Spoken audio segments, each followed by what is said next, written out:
हल वादो कर जोर न लपा मार जोर न उधर पे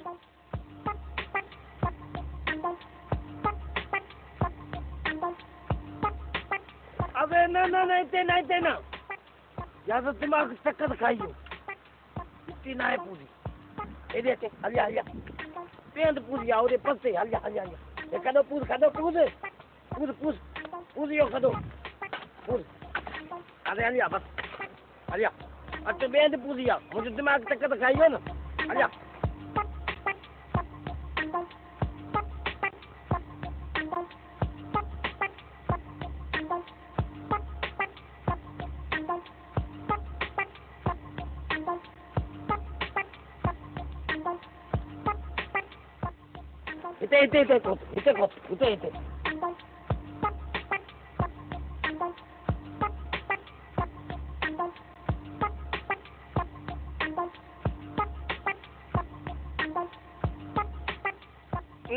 इते ना इते भी ना अरे छला का बाह लगंदे ही बचाया अरे ये नहीं खड तो खोटा ही दे अरे गाल बुध असा को बेवकूफिया करनी घुराया आखिम कान को उधर पे हां ना मोलू ना तू समझो जी कर रात तो ही अला किते पूजे दिमाग चक्कर खाइयो अरे जैसी ते हकी जगह दी खबर पवे जैसे खबर न पोई तैसे लपा न मरवास उधर पे हां मरो न पे इनके मां खाती कोतरा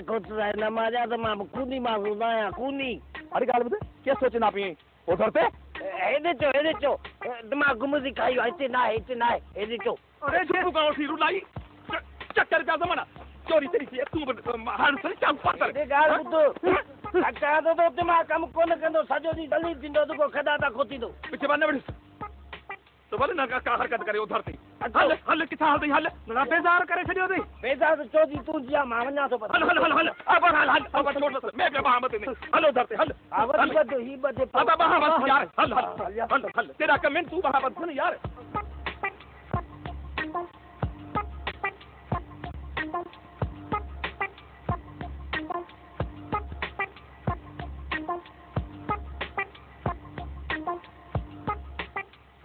इते को ॾिस बचाया पहिरियों सोच ॾिस पक करे हाणे मुंहिंजे संत में सूर अथई ॿ टे लपा हणंदुसि न इहे बि कोन हणी सघंदुसि हा पहिरियों पक कर भाउ पहिरियों पक कर सोच इहा आहे जॻह अरे पक्का खोत इते चोरी पूजला खोत बीजा तो चोरी वो चालू सोलियो पर इलाही तो करे खोत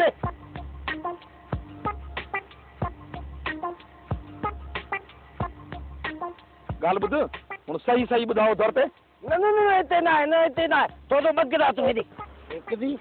बस इते को हन बहन दुकान जो सुमो तो चोरी क्यों थी वे उधर पे अरे इते ना ऊपर आले पासे ओ इते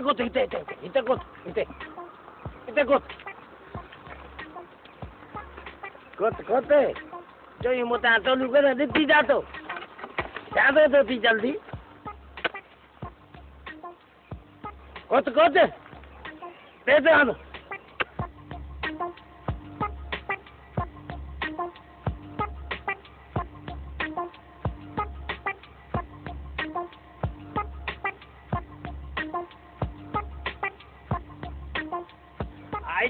इते चोरी मोटा सोलू कोने न मुसलमानों से कोत अबे तस इते ना दिमाग घुमदी खाइयो ना इते ना एदी चो एदी मोलू बाबा मां चोरी को पुछ कई हाणे तू जान ऐं इहो बचायो मां तो बि कई अरे गाल बुध अगू थी हल मैं दसी मुके जाए चोरी ता दिया हल मैं चोरी दसी उधर पे हल अरे वो जो खोचो उते उंदर हो दे हल अरे खोचो खोटियो